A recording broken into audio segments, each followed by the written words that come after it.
হাতী মানুহৰ সংঘাত নহয়, হাতী মানুহৰ সহৱস্থান। এতিয়া দেখা গৈছে যে বনৰীয়া হাতীয়ে খাদ্যৰ সন্ধানত মানুহৰ ঘৰৰ কাষ চাপিছে আৰু মানুহে এই হাতী জাকক কলগছ দিয়াৰ চেষ্টা কৰিছে। মই প্ৰথমতে প্ৰবীণক দেখুৱাবৰ বাবে অনুৰোধ কৰিছোঁ। এই মুহূৰ্তত আমি উপস্থিত আছোঁ সেউজীপাৰৰ হাতীমৰা জানৰ কাষত আৰু ইয়াত দেখা গৈছে কিছু সংখ্যক হাতীয়ে বোকাটোৰ এই হাতীখিনিয়ে খাদ্যৰ বাবে মানুহৰ ঘৰৰ কাষ পাইছেগৈ। গতিকে ইয়াৰ স্থানীয় লোকে সেই কথাটো অনুভৱ কৰি হাতী জাকটোক কলগছ দিয়াৰ চেষ্টা কৰিছে আৰু হাতীও খুব আপোন মনে সেই কলগছ আহাৰ হিচাপে গ্ৰহণ কৰিছে। এটা খুব সুন্দৰ দৃশ্য।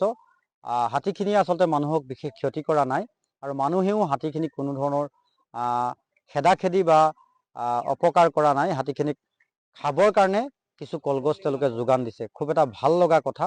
আকৌ কৈছোঁ যে এয়া সংঘাত নহয়, মানুহৰ সৈতে হাতীৰ যি সহৱস্থান। মানুহে উপলব্ধি কৰিব পাৰিছে যে খাদ্যৰ সন্ধানত হাতীৰ জাকটোৱে এতিয়া এনেধৰণে বিচৰণ কৰি আছে, খাদ্য বিচাৰি বাৰী ঘৰত প্ৰৱেশ কৰে। গতিকে এই বোকাটোৰ হাতীৰ জাকটোৱে যাতে খাদ্য লাভ কৰিব পাৰে তাৰ কাৰণে, যিহেতু চাহ বাগিচাৰ মাজত বিশেষ কোনো খাদ্য নাই, গতিকে কলগছ যোগান দি তেওঁলোকক উপকৃত কৰাৰ চেষ্টা কৰিছে। ইয়াকে আচলতে সহৱস্থান বুলি ক'ব পাৰি। আৰু